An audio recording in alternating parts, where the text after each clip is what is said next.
This episode of D-Suite Nation is sponsored by Hoffman's Deco Deli.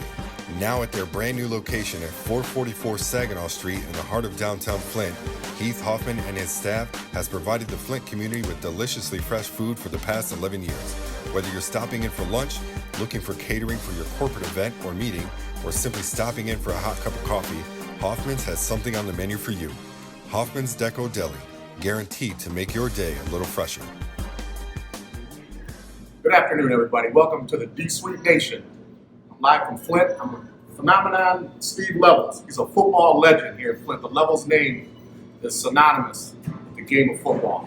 Steve, how's it going today, brother? Big right. Good to see you, man. It's been a while. It's been a little bit. You've been on the road doing your thing. Yeah, I see. You got those cones in the yard. I do those drills all the time.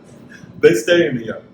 Yeah. My grandkids go through. Oh, okay. Yeah. Are you still training other like up and coming like football players, like linemen and stuff? Not now. My time doesn't allow for it. Okay. You know, second shift job. You know, keeps you kind of busy.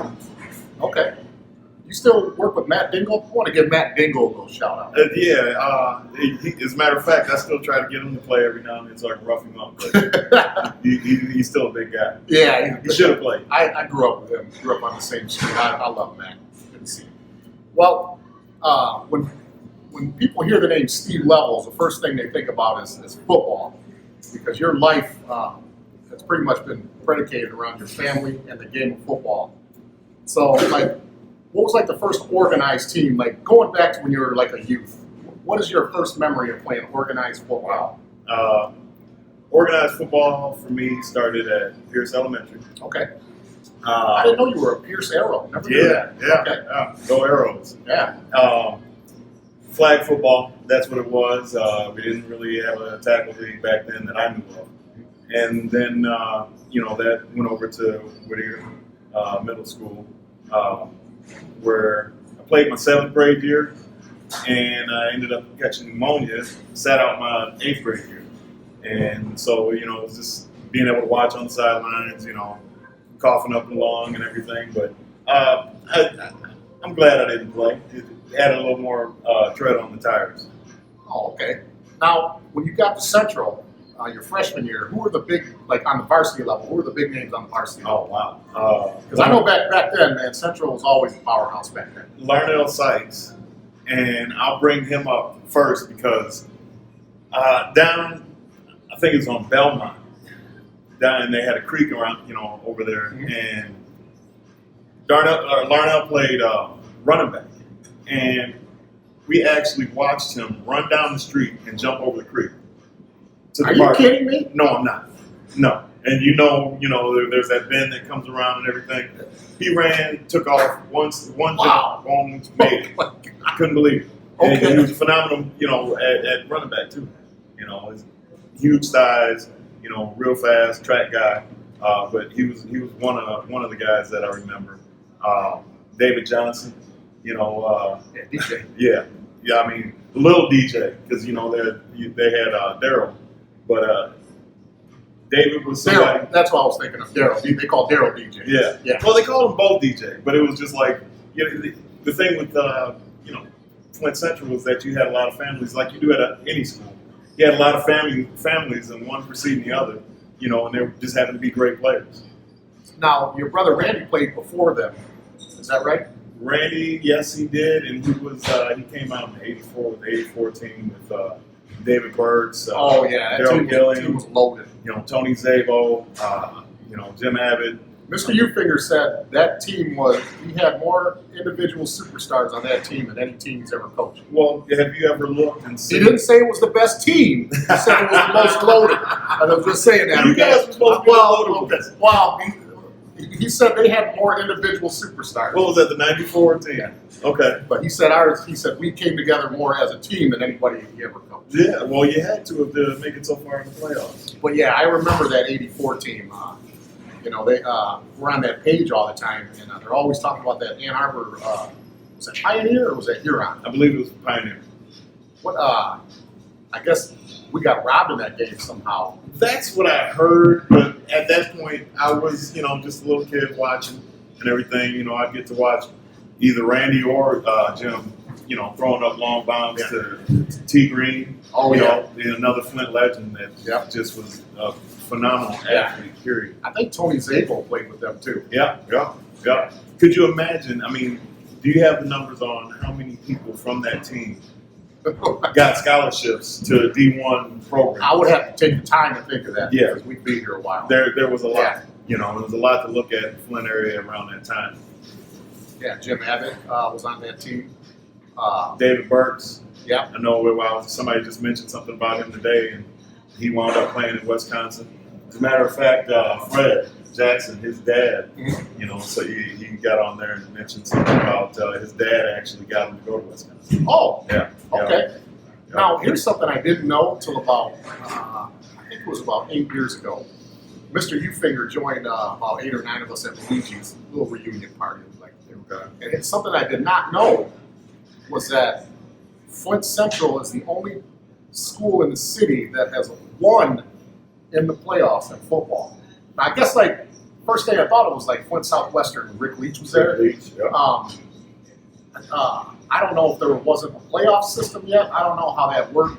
But the 84 team won 1 game in the playoffs that year, and our 93 team won 2 games. So Central is the only school in the city that has won in the playoffs. Fisher's probably the only guy that knows that other than you, Finger. Because I sure as hell didn't know that. He's deeper than a computer. I mean, you think about it, with all that talent, you would think there would be more. But I mean, it just goes to show what kind of, talent they were playing against. I would have loved to have went to Central around that time, in the early to mid 80s. We were winning those state championships in basketball, and then Northwestern won, a couple of state 81, 82, 83, 84, 85. Remember, Central won 3 in a row, and then Northwestern, and then that good football team we had. Yeah. What a time. Not to take away from the time that I was in school, because we had a good football team, and Northern had won a state championship in basketball in 95. But, that takes us to Southwest Missouri State. Were you heavily recruited by them? Now, that in and of itself is a whole nother story, because I started out at Arizona Western Junior College. Okay. Where was that at? Way out in the desert in Yuma, Arizona. And it was culture shock. I'd never been to the desert before. Traveled a little bit when I was younger, but getting out there, it was... So they got this thing on Netflix called Last Chance U, and that's what it's based on. Yeah. Is junior college players. And so we were Last Chance U before there was one, with any other of the other JUCOs in the country. And so from there, there was actually, coming out of high school, there was, interest from a couple of Big Ten schools, a lot of the MAC schools and everything. And, I actually self-sabotaged myself grade-wise, which landed me at a JUCO. And being out there, you're kind of hungry to get back to civilization, because we were, when I say the middle of the desert, Yuma, Arizona is in the middle of the desert.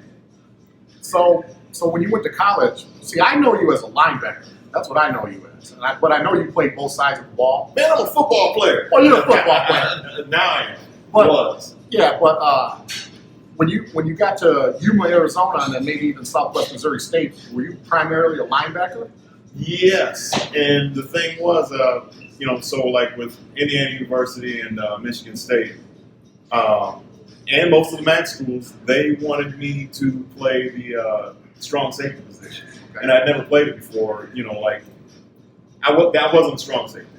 I had the ability to be able to go to the Carl Banks, Lonnie Young football camps that they used to have. I remember those camps.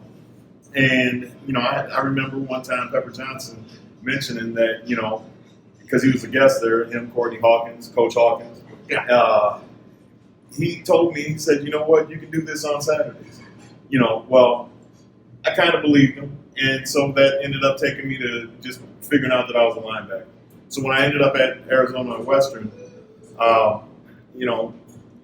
got in the linebacker line. They had like 30 guys, for that position, and it was to fill like 3 spots, and everybody was bigger. Everybody looked, so I started realizing, I was like, well, this is why they wanted me to play strong safety, because these guys are huge out here. But, everything, played out how it did, and I ended up playing out there, starting out there my freshman and sophomore year. See, This is why I started this podcast. This is why I love doing this. You just brought up Pepper Johnson. That was literally one of my favorite linebackers. I love Pepper Johnson. Now, he was a New York Giant. What college did he go to, though? You can say it. Yeah, whatever, man, whatever. But when he was with the Giants, though, and when he played with Cleveland, I love Pepper Johnson, man. I really appreciate you bringing that name. That brings back some good memories. Great run stuffer. Just great football player all around. And, yeah. He really inspired me to, look at really. He was on that Super Bowl team, that '86. Oh, yeah. Oh, yeah. Carl Banks, Lawrence Taylor. Yeah. They Phil Simms. And Reasons, Carson. Joe Morris. Yeah. Carson. Yeah. What was it? Was it Harry Carson? Who was the guy that put on the yellow Usher jacket and he doused Purcell's with the Gatorade? That's the first time. I think that was Harry Carson. That's the first time that had ever been done. Now everybody does it now. Yeah. Well, yeah, Harry Carson of that same '86 Giants team was kind of sneaking around. Yeah, he's sneaking around. Yeah, he was the first person to do that. Now, you had a long semi-pro career also. What was the first semi-pro team you played on after college? Flint Falcons. The Flint Falcons. What years was that? That was 94 to 98, I believe. I've seen a lot of those videos that you have of you busting people. I'm hoarding them, everybody. Oh my God! There's one thing that I admire about you more than probably anybody that I've ever watched or played with, is you're probably the only guy. And this can sound hollow. People will say this about themselves, but it's not true. But this is true to you. You're the only player I've ever seen that can play the game of football at that level. You will literally try to kill a person in 60 minutes, but after the game is over, you go back to being a human being right away. You're nice and gentle and, caring. I've never seen nothing like that, man. I didn't like talking smack.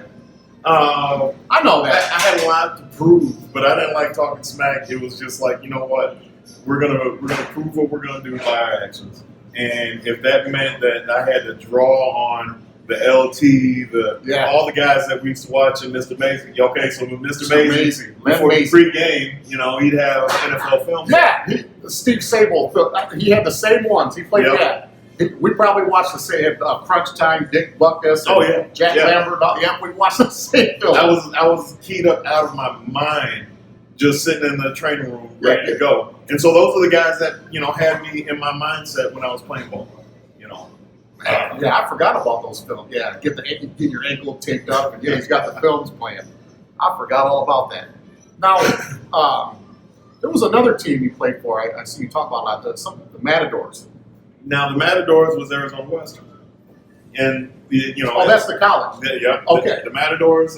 So even like with going to Arizona or Southwest Missouri State, we were the Bears there, and I actually tried to get a tattoo on my chest, but I'm a chicken, so that ended up not going so well. I got an outline of a bear on my chest now. But as far as like being a bear, being an Indian first, you gotta love a guy who used to literally beat the shit out of 330-pound, 6'5" men, grown men. He's scared to get a little tattoo on his chest. I love it. Go ahead. I'm sorry. Yeah, go ahead. Well, there's just been a lot of mascots, but at heart from the teams that first being an Indian, second being a Matador, third being a Bear, and then being a Falcon. I think it was just. Yeah, those mascots meant a lot, but it really meant a whole lot more to be able to just come back home and play for a semi-pro team, which I didn't know existed really, but it was it was good to be able to have that outlet. Now, when you were playing semi-pro ball, who were some of your better teammates? Like who were the speedsters? Who were the hard hitters? So semi-pro has changed a Did little Ed bit. Victory play with you? Ed Victory played a year, and he was my understudy when I was at Central as far as, the next guy. Well, you did a good job with him because when I was a freshman, he was a senior, and he used to hit people like Mike Singletary. Oh, yeah. So you did a great job. Ed was a fire plug. Oh, man. So when I got to the Flint Falcons, I was the young guy. I was the young buck and everything. And so you had guys like Mike Sargent, who's, in the area now. Great ball player, Michigan State guy. You had David Johnson, again, Central Michigan guy. You had Joe Saffold. You had Keith Tunstall, Mike Kostovsky. And when I say that basically 80% of our roster was Division I players. So it was difficult to get on the field first of all, and then it was just difficult to, you had James Young. I mean, he was our version of Lawrence Taylor, and it was Emmett Richardson. He was our Steve Atwater, but it was just, I mean, he was a guy that, and he only played high school ball. But I'm telling you, he's I think he's a sergeant in the armed forces right now. But getting tackled by him was like running through a jungle gym full speed. Lanky, but just nothing but steel for muscles. Have you ever been hit had a slobber knocker Somebody who hit hit you? Yeah, I mean maybe a block you didn't see coming. I mean everybody gets hit once in a while. Like when you just say to yourself, you went back, that was a nice hit he just put on me. Not saying they knocked you unconscious, but who made you might ever get into you really good? Dick Buckus' nephew. Dick Buckus' nephew. Yes, a guy by the name of Zach Buckus. We were at it was called the Casino Bowl. It was an all-star game. And so we get out there to Las Vegas and everything. Was this semi-pro ball? Yes. Okay. And so, and I believe that was 97. Okay. And so the Casino Bowl's happening out there, and we're, living it up, during the week it's play, but it's a all-star game. But by the time we got to the actual game, those guys from across the country and everything, we get to the actual game, and everybody's still trying to play because a lot of times in semi-pro, it's the back roads to Canadian ball, arena football, or just hopefully maybe with a long shot to get a shot at the NFL. You never know. Right. And so we go, and I happen to be on kickoff return, and there was a short kick, and I take off, and I'm running good. I thought I was getting pretty far, but I only got 8 yards, and it felt like somebody dropped a bag of bricks out of an airplane. And this guy just gets up and stands over me, yeah! And I was like, man, that was a good hit, and I'm seeing stars and everything. Held on to the ball. I don't know how I did that. Got over to the sideline, and somebody said, you just got hit by Dick Buckus' nephew. And I was like, well, no wonder it felt like that, I mean, maybe he must have passed down some cement from, through the family, gene pool or whatever. And so I looked for him after the game, and I just told him, I said, man, that's the hardest I've ever been hit. I said, what's your name? He said, Zach Buckus. I said, so we ended up talking, and his dad, I can't remember his dad's name, but his dad had played for the Cardinals. Okay. Was it the Chicago Cardinals back then before, so this was before the St. Louis Cardinals. Right. I think it was the Chicago Cardinals. Yep. And so, we sat and talked and everything like that, and it was just like, yeah, I wanted to find out who that guy was because, I mean, that I had to give nothing but respect. Mr. Ufinger played against Dick Buckus in college. When he's at Purdue. Yeah. Okay. Buckus was at Illinois. And that's basically the way he describes Dick Buckus. Was like that. Basically the way we see Dick Buckus in those old NFL It's like they're made out of nothing, seriously, just cement. Just a big old mountain. It doesn't even matter if it's a truck full of wet cement or, hard cement. You take your pick. What was the most satisfying win as a semi-pro football player? Like a game that makes you proud to just think about. Anytime we went to Racine, Wisconsin. Racine, Wisconsin was famous for having, and now we won a national championship, but that was a great feeling. But it was more or less anytime we went to Racine, Wisconsin, because unfortunately with semi-pro, all the teams aren't that good. And so when you end up with a team that's getting guys from, the Cleveland, Cleveland circuit, you got you guys from Cincinnati, Cincinnati NFL. You get guys from all these, even the Green Bay Packers, they get guys coming in from there that just want to keep playing. It was hard to play them because they had matchable talent. They're a national powerhouse year after year, probably still doing well. But that it was always great competition. Great competition, and it felt good because you didn't go around and just end up beating somebody 60-0 and everything like that. It was hard fought games. Yeah, injuries. What kind of serious injuries? You ever sustain a serious injury when you played? No. You were pretty fortunate to. I got away from injury pretty good, as far as playing for so many years. I had a sprained knee my first college game out there, and it was Palomar Community College that we played. And here I am thinking, oh, these guys don't look so bad, while they're warming up out on the field. Not big at all, But that was the skilled players. And all of a sudden I just hear, concrete, cleats on concrete. These guys are walking down. I look back, and it was the defensive line, offensive line, linebackers, and it looked like every last one of them was smoking. And so it wound up that there was a sweep, sweep to my right, read it, flew to it, and guy, offensive lineman came and took my knee out, and I had to end up in an air cast, out for 2 weeks, but, it was just sprained, so yeah. There was nothing serious. Now, here's a question I have. I want your opinion on this. Oh, boy. The game of football, this is what separates football from, let's say, like some other sports like baseball, basketball, and other, whatever, soccer, whatever.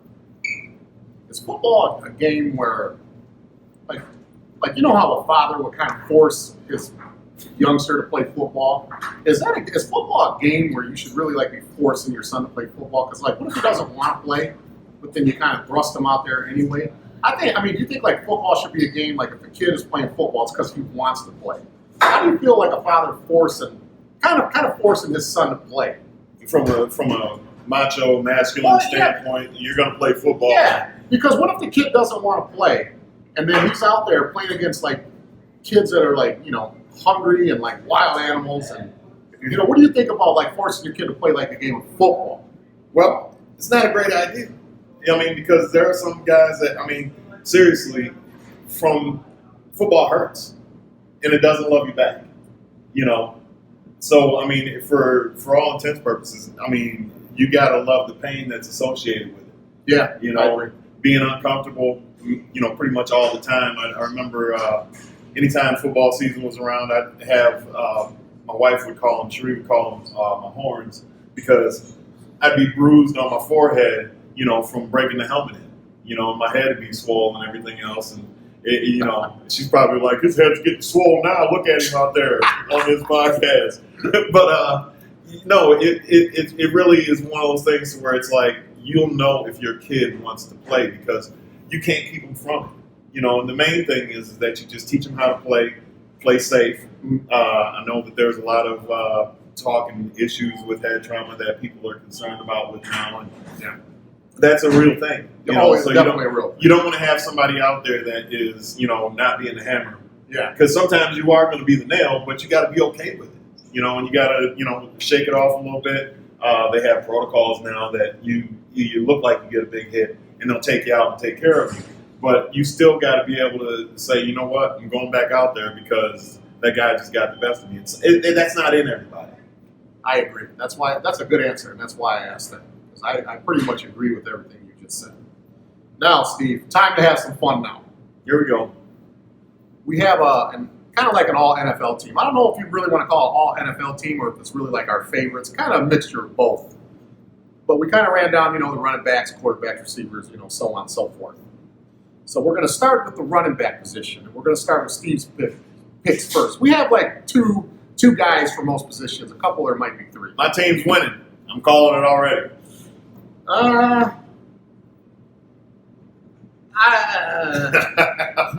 don't know. We might have some of the same ones. Well, I'm gonna save this name. I forgot about him. Yeah, Oh my God. Got to remember head slaps were legal when he played. Okay, we're gonna start with the running back position. And to be honest with you, as I look at all of these names on here, you can't go wrong with any of these guys. And he's even got a couple names on here where I'm kicking myself in the ass and I didn't think of them myself. And that's why we won. Already on paper, he admitted it. Now we got at the running back. This is Steve's first pick for the running back position. We got Walter Payton, Barry Sanders, and my friend Phil Botzhill from Florida is going to love this one. You got Tom Rathman as your third guy. Of course. My buddy Phil that I was just talking about, see, because we grew up, in the heyday of, the Joe Montana 49ers Okay. when Rathman was their fullback. And he wore number 44 like my buddy Phil. Phil was built like him, played like him. So when he sees that you have him on there, he's really going to love that. So, yeah, let's talk about Walter, Berry, and Rathman.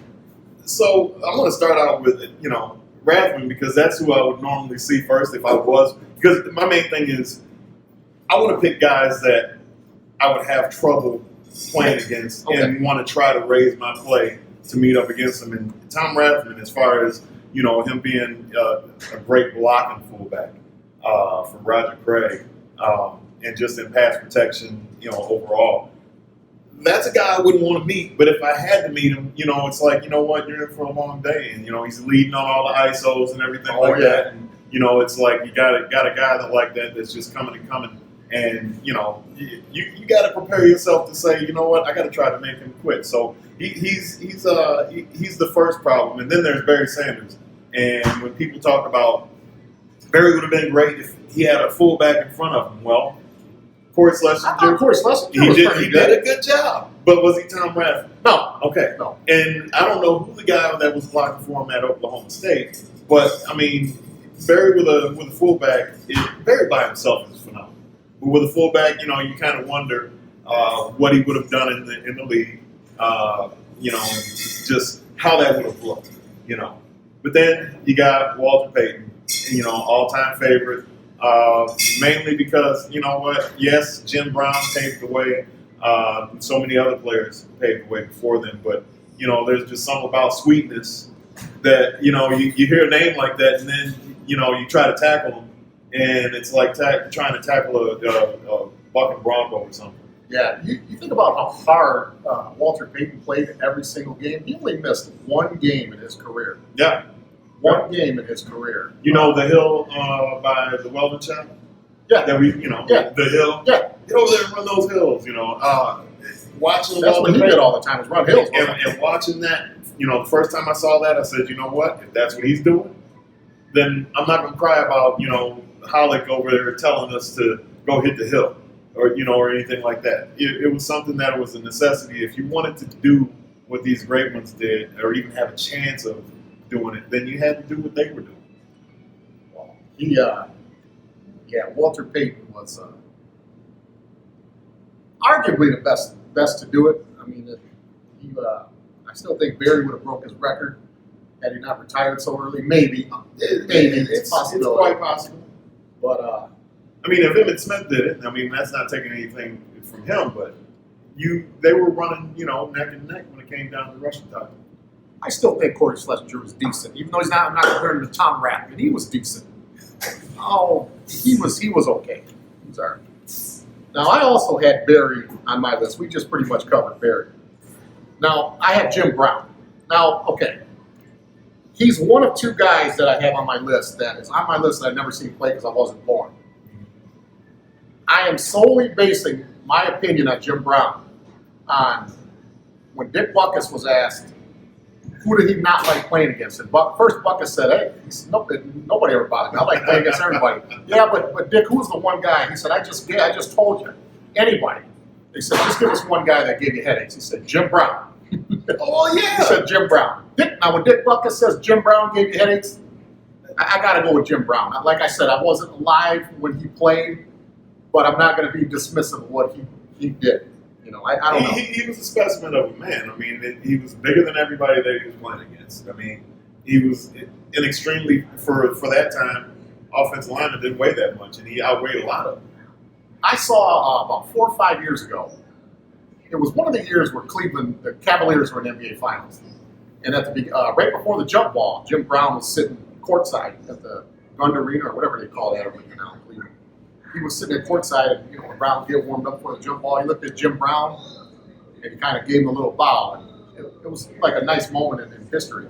I don't know if the young kids really understand what that moment is, but I thought that was pretty cool to see somebody of LeBron James caliber bowing down to Jim Brown. It's because he recognizes greatness when he sees it. Yeah. Yeah. Most definitely. Yeah. Or he could say, this will always be Cleveland will always be your town. Oh yeah, no, without a doubt. I think they won. Cleveland, did they win any NFL championships when Brown was there before the Super Bowl came out? I believe they did. I'd have to. I think You're so. supposed to be the fat guy, man. Well, I mean, I don't know everything, but I think they may have. I could be wrong on that, but I think that they did in the early '60s. Uh-huh. I'll look that up later. And Dan, when Dan edits it, he'll have it. Ray was wrong. Jim Brown didn't win. That's the way he does things. No, that's just kidding. Okay, now at the receiver, we both had Jerry Rice, and you got Randy Moss. Oh yeah, most definitely. And here's why. So I wanted a deep threat. Yep. A definite deep threat that nobody can check. And I mean, and when I say nobody, I'm not including Deion Sanders, because that could be a back and forth. You know what I mean? But I definitely wanted a deep threat, and you get both. You get that with Jerry Rice as well, but you also get a precision route runner to where if you had to transfer him into today, you still need a deep threat, but I would have no problem lining him up in the slot and making people, have headaches and nightmares and all that good stuff. There's something I never understood. He got in trouble for this one time. I don't know if they suspended him a game or two, but I don't think he should have got suspended for this. I didn't see the big deal in it. Because when he played for Minnesota, they were playing at Green Bay. And it was one of those cold days or whatever. He scored a touchdown, and then he was, dancing to the crowd, and then he turned around and he acted like he was mooning them. Right. And everybody got mad at it. It ain't like he pulled his pants down and did. He just acted like he was mooning them. Today that wouldn't be a foul, maybe. But what's wrong with it? He didn't moon them. No, but I mean it's unsportsmanlike conduct, I guess, and I think it's the act. the act in itself. It'd be similar to a player flipping the bird to the crowd after scoring a touchdown. But they said that that Green Bay fans, when the opposing team gets off the bus, they've been known to moon the opposing players. Now, how come they don't get arrested for indecent exposure? That's against the law. And even now, the rules nowadays about the touchdown dances is they can't do anything that's considered lewd or offensive. Ah, okay. So no twerking. Like Antonio Brown got in trouble, and I think Odell too got in trouble for some questionable dances in the NFL. Didn't know that. Well, whatever. Okay. Did we talk about Jerry Rice? I kind of added Jerry in there, but I mean, Jerry, it goes without saying. I mean, he's one of the great record holders, great football players, period. In the NFL, and I mean, when you got guys that nowadays are trying to do what he did, then obviously that makes its own statement alone. You know what I mean? Yeah, that's true. Now, I have. Let me explain Chris Carter. I'm not saying. Listen, I know That's a good one. there could be some receivers that are better. Okay, I'm not saying that. The reason why I have Chris Carter is because I think he had the best hands of anybody I've ever seen in terms of like a bad throw behind you or a throw where you got to do this and A that. possession receiver. Like short hands. Yeah, possession receiver. I've never seen anybody that could torque his body and make the kind of catches that he made. And I love his nickname. He had the best nickname I ever heard. He only catches touchdowns. Yeah. You can call him anything like that when that's what he's doing. You like it because he went to that punk ass college. I noticed. Is that two Ohio State guys that you got going? Who did you mention from the guy before? Oh, Pepper. Yeah. That's who it was. Okay. Now here's a name on here that made me jealous. That I'm actually mad that I didn't think of that. We're on defensive linemen now. You have John Randall and Reggie White. Let's talk about John Randall. Go ahead. I'll let you touch on that. Should have played linebacker. Too small to play defensive line, and then only ends up being one of the most disruptive defensive tackles in the NFL. And I have to say that Aaron Donald would be the equivalent to John Randall. He's just got to do it for a certain amount of time and do the things that John did and eclipse him. And but they're the same player, extremely violent, with their hands, quick. He's got an engine that I've never seen before. I mean, does he ever sleep? He might now. He got old enough. Yeah, I was a big fan of his. Yeah. Like I said, the whole undersized thing and the idea that when you see how he would do quarterbacks and stop the run and everything, I mean, he was just punishing people left and right. Back then, man, they had Chris Dolman was on that team. Fernando Smith, somebody you know very well. Fernando played with them. God. Henry Thomas, I think, was still there. Yep. They were Jack Del Rio. They were loaded, man. Now, okay, we share Reggie White in common. We have that as a common one. For obvious reasons. Yeah.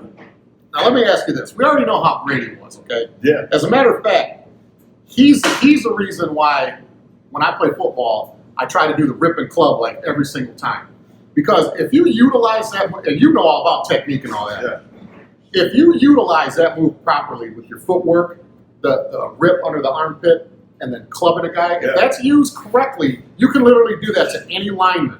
Now you got to set him up with the speed rush, and I Well, mean, yeah, you talking yeah. about Reggie White, and he was playing at what 300 pounds, Yeah. 315 or something like that, at defensive end, and being able to have the footwork to get a guy to push upfield, scared that he's going to get beat by a speed rush, and then just taking and clubbing, getting up under that armpit, using that momentum. I mean, it was just like, you know what, this guy has this.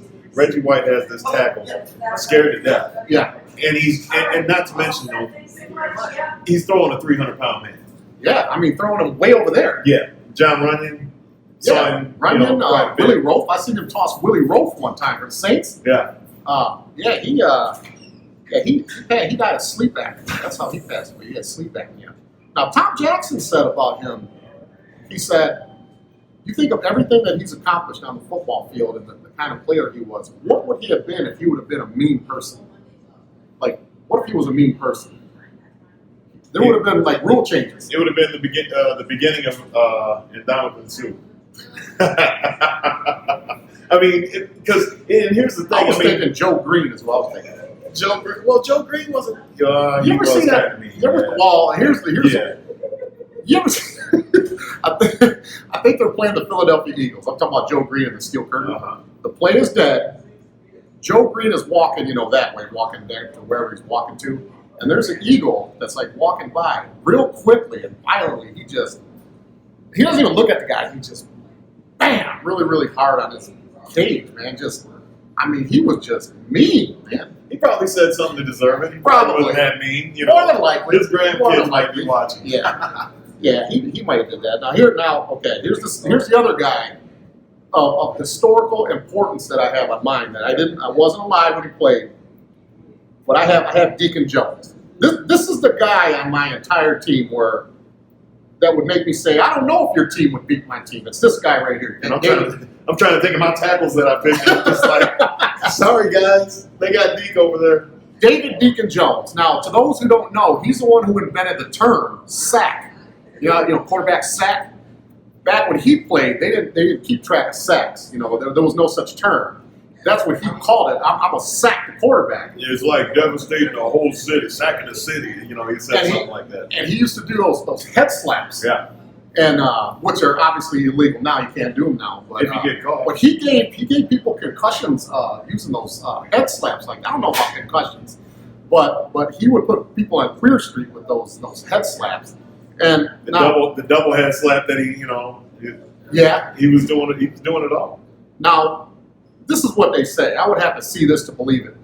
But they said if they were keeping track of sacks back then, they said he was sacking the quarterback 8, 9, 10 times a game, every game. Like, he was sacking the quarterback more than Derek Thomas was. God rest his soul. Before he passed away, he was sacking more than Derek Thomas, man.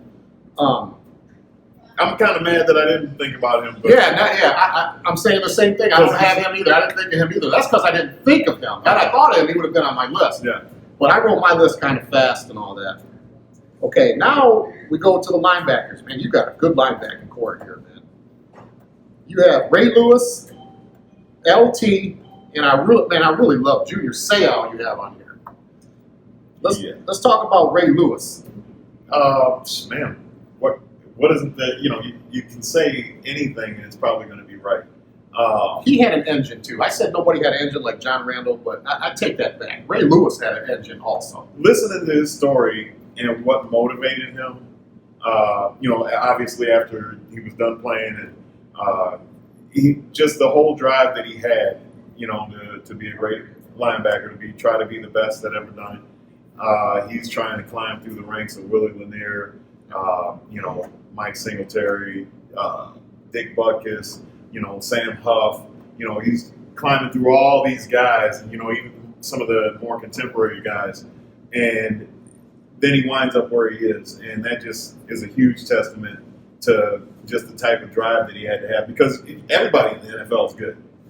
Yeah. Yeah. It's the guys that have a certain type of drive to them that, and a chip on the shoulder that usually makes the Hall of Famers. And he had it all.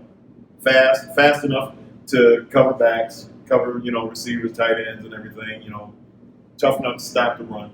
He's a do-it-all guy. Junior Seau, man. I had a white Junior Seau jersey when I was in high school, man. Let's talk about him for a minute. It has to be my favorite football player ever. Just the energy that he played with. And again, we get the privilege of being able to watch these guys sit in their stories and everything.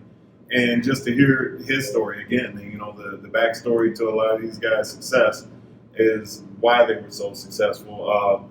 Untimely death, possibly could be, riddled with speculation of CTE. But at the same time, a great man nonetheless. Yeah. I remember when we played against him in the Rose Bowl. He was at USC at the time. And he was a beast back then, man. Yeah, untimely death. When you look like you're in, someone's fast forward just your frame, and everybody else is just kind of moving along at regular pace. Yeah. You got a special play. Yeah. And that's how you look. Yes. Good, man, God rest his soul too, man. Now we have LT, Lawrence Taylor, the real LT. It's not LaDainian Tomlinson. I hate it when they call him LT. But yeah, we obviously have Lawrence Taylor on our list. Now, John Madden said that's the best football player he ever seen, was Lawrence Taylor. John Madden said that. I don't know how you could dispute that. Again. Let me ask you a linebacker question, because you're the perfect person to ask this. Now, he dominated the game from the outside linebacker position. Isn't that way harder to dominate that as opposed to playing middle linebacker? No. And I'll tell you why. I had a chance to play outside linebacker, and I felt like I was just free falling, in the best free fall ever with. So you probably got more freedom playing outside than middle. No doubt, because in the middle you got everybody on every side, and if you misstep, if you false read, if you do anything wrong, you're getting blocked, and you're going to be out of position. On the outside, you just have one way in, and it's to the quarterback, and it was liberating playing outside linebacker when I did a few times. Maybe I kind of wish I'd played outside a little more. Okay. It was fun, man. That's a good answer. Middle linebacker was a little bit, that was some work. Okay. Yeah. I have Butkus as my other linebacker, Dick Butkus. Now, we just talked about him earlier, about the Butkus genetics his nephew Zach has. Undeniable. And, Butkus was a guy who really didn't have a lot of athletic ability. He played with pure emotion and heart. He can run, he can go east to west really, really good, quick, smart. Probably could have been a coach. But I guess that's a third player I have as players before I was born. I didn't realize he was my third guy. The ability to read and not guess wrong. Well, you're not really guessing. You're reading your keys. And, his ability to read, decipher plays as they're happening before they're about to happen. Yeah. It was one of the best ever to do it, Yeah. So, that along with his cement makeup. Yeah. And getting to the ball angry all the time, that goes a long way. And what a lucky guy. He basically played his hometown high school at the Chicago Vocational High School to Illinois, and then, had a Hall of Fame career at the Chicago Bears. But is that how they did things back then? Regionally, because the world, wasn't so it was so big then and you just picked from where you had. Now these guys are just, you can be picked up from anywhere. Yeah, I think you're right, because a couple of weeks ago, my buddy Ryan Woods and I were talking about that in baseball. Willie Horton, who played for the '68 Tigers, he's born and raised in Detroit, and Ryan had touched upon how back then they did more, locally, like what you just said. Right. So yeah, I think there's some truth to that. Okay, we're going to go through this secondary real quick because we got to get to our quarterbacks, because I got a lot to say about the quarterbacks. Now, obviously, we're going to have Deion Sanders on here. Do we even really need to talk about him? Every kid, even some idiot kid that wasn't even born yet, knows that, and he dominated. Especially when he had the Jerry curl. They know the Jerry curl. Yeah, they know the Jerry curl. Yeah. I mean, Deion Sanders is obviously, I would say he's the best, probably in the secondary. Or one of the best, probably the best. Or most ignored. Put it like this.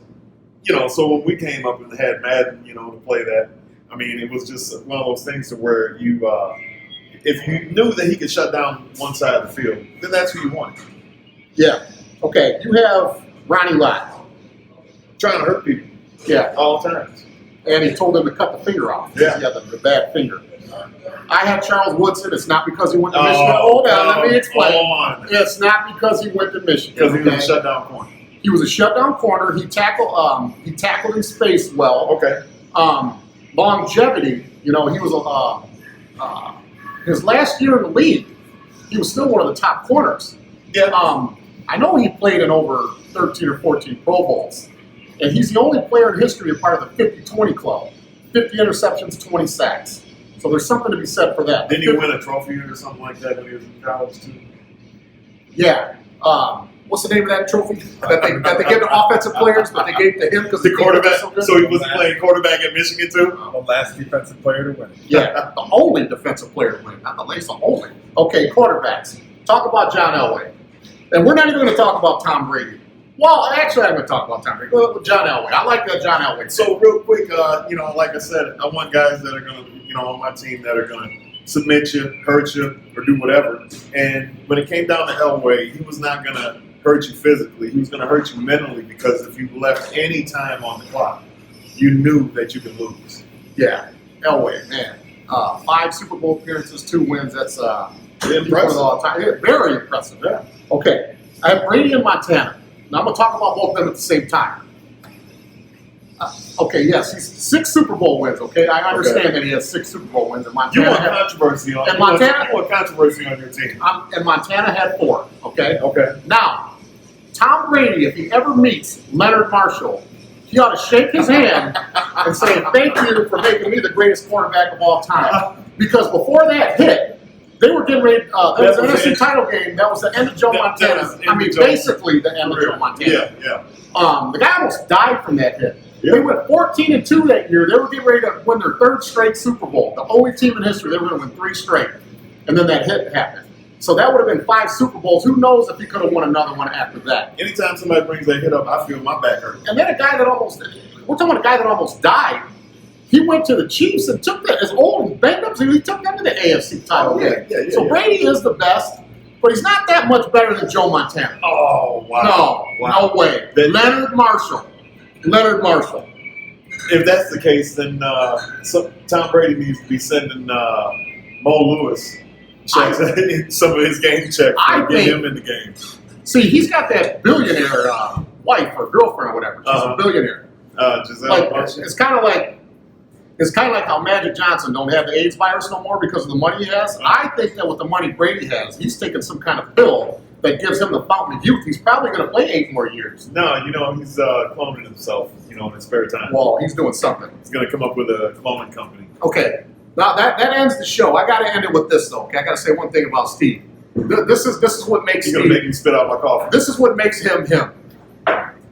2012, we're playing in a charity football game. It's a Central versus Northern Thanksgiving Day game. He's our coach. He's our leader. He organized the jerseys and all that stuff. I went to his house. Now the game was at 10 o'clock in the morning on a Saturday. I went to his house Friday at like 10 o'clock at night to pick up my uniform, and he wanted to go over some things. This guy in a charity football game with old 40 and over banged up players. I mean, he's not a banged up guy, but we're all surgeries and banged up, can hardly move. A charity game. He gives me this, I'm a defensive lineman, he gives me a playbook that looked like the damn yellow pages. He said, all right, Ray, this is what we're going to do on this play, and I don't want you to call this. And he's got all these pages here, okay, and I got to go to bed, and then we play. Now, out of respect to him, I did look at a couple of the pages, and I just didn't have time. And then I had Chuck Lawler I had to fight against all day, of all people. And but that's what makes a charity game. He's a coach. Chuck was one of the best holders ever. And I remember you and him were going back and forth about that. Yeah, that was we basically got into a fight after every single play. That was actually fun, man. Yeah. That was that game was, even though we didn't win the game, that was a lot of fun. It was good that they, somebody orchestrated that and had brought some of that back to Flint, with all the schools closed and the teams gone and everything. But it was good to have that, back in Flint town. Yeah. Well, okay, Steve, it was nice having you here, man. It was good. And you're another guy. I'm gonna need more time. I'm gonna have to have you again. I appreciate it. Because we got to talk about some more stuff, man. But this is Steve Levels. The name is synonymous in the city of Flint for the game of football. So everybody that watches the show, I appreciate you listening, and you can go to YouTube and hopefully subscribe to our D Sweet Nation channel that we have. And then you can listen to us live every Saturday at 3 o'clock on Spotify, Apple Podcasts, Pocket Cast, Radio Public, Breaker, and dang it, Dan, what's the other one? Apple Pocket. I don't know. Go to one of them. Spotify. Just go to Spotify, everybody. I can't remember all that shit. Just put the list up. Yeah, something like that. Maybe Dan can put something on that. But that concludes today. I had a lot of fun with Steve. Like I said, the hour is just not enough time with Steve. So, Steve, once again, I appreciate you. we're going to talk about that Ohio State stuff next time. I got to know where that love affair with that school came from. I don't get it. That's a great story, too. Yeah, but that'll be part 2 when you're on here. Okay. So, thank you. Everybody have a good week. Okay, everybody, be sure to tune in next week. We have a special edition next week at 3 o'clock where Dan, my support engineer, he's going to be asking me questions so people can learn a lot about me. Now, he's not going to tell me what he's going to ask me. I'm going to answer these questions right on the fly. They're going to be personal questions, sports stories, or whatever. But we're also going to be live on YouTube as we're doing this. So you're able to ask your own questions as you tune in on YouTube. So be sure to watch that at 3 o'clock. I will be answering questions from Dan, and I will be addressing the people, and I will answer all of their questions also. So I'm looking forward to you listening to a little glimpse into my life, and I hope you enjoy it. Thank you.